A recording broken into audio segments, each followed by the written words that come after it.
Some people have been bullied. Some people are just stressed out. Some people are insecure. Some people are fat and overweight.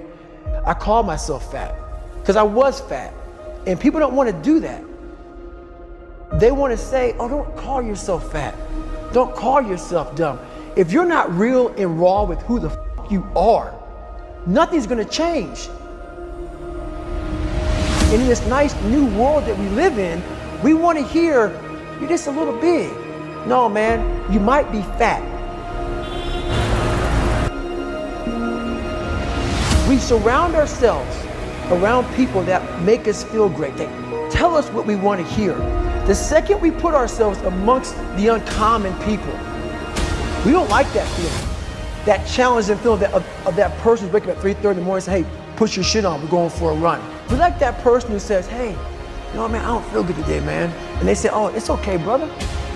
We don't want that motherfuckers like this. Hey, man, no, bro, get your shit on, man. Stop being a punk.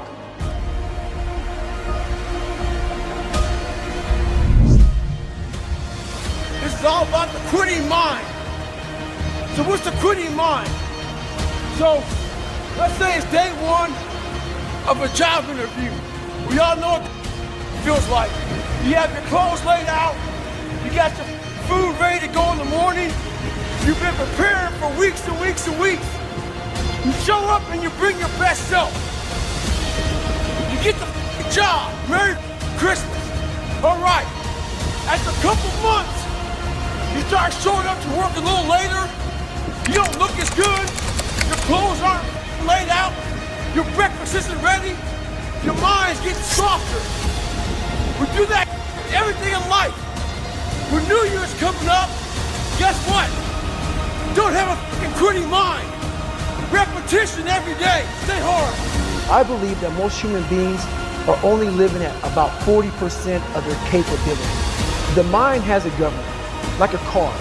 If you're driving a car and the car has a governor on it, the car may say 130 miles an hour, but the governor's set for 91. The car wants to go. The car wants to go, but that factory said, we're not going past 91. We have a factory, a nice governor in our brain, and it's a survival mechanism. It protects us from pain and suffering. At all times of your life, the mind has a tactical advantage over you. Why is that? It knows what you're afraid of. It knows your insecurities. It knows your deep, dark lies. And it starts to push you away from that. It pushes you in a direction that is comfortable. The mind controls everything. You get to 40%, your brain says, we're done. Let's roll, man. This is starting to get painful. This is uncomfortable. So you sit down. You have to figure out ways, and everybody's different. That's how the book kind of talks about, like we all have these things about, 5 steps to this and 4 steps to this. It's a lot more than that. That's all bullshit. It's a practice that you have to, it's a habit. So if you know that at 40%, I'm feeling pain. At 40% I'm feeling pain. That's where the 40% rule kicks in. Now it starts. Okay, I'm feeling pain. My mind's saying all to me. It's saying get out of here, run, flee. The fight or flight kicks in. Okay, we're done. We're not good enough. It starts telling you all these things. You start to believe it because the mind controls all. This is the time where you have to gain control back of your mind. It's okay. Let me see if I can go 45%. And once you start giving yourself more and more hope and start realizing, okay, the mind starts to be, okay, what are you doing? We're supposed to be going right and you're going left. You start then controlling your mind. Start finding more in yourself. And then it goes from 40% to a lot further than that. But that's the start of it though. Get to the spot where your mind is saying stop. Wherever that is, you gotta get there first. And then that's when that starts to work for you. You gotta control yourself in that moment. Well, it's that time of year again, we start to feel real happy. Why? Because we're not going to work. If you believe in Santa Claus and you celebrate Christmas, you're looking forward to Santa Claus coming down the chimney, giving you some presents. It's a real good time of year. So in that good time of year, we start to feel real good about ourselves. Start to feel great.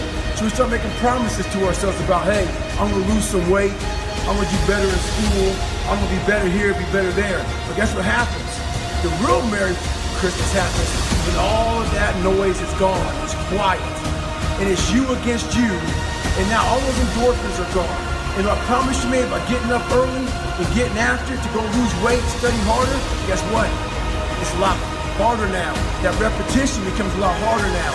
So a lot of us can't do things on our own. So find somebody in your life. So when you throw that towel in, they throw that motherfucker back at you and say you're not done yet.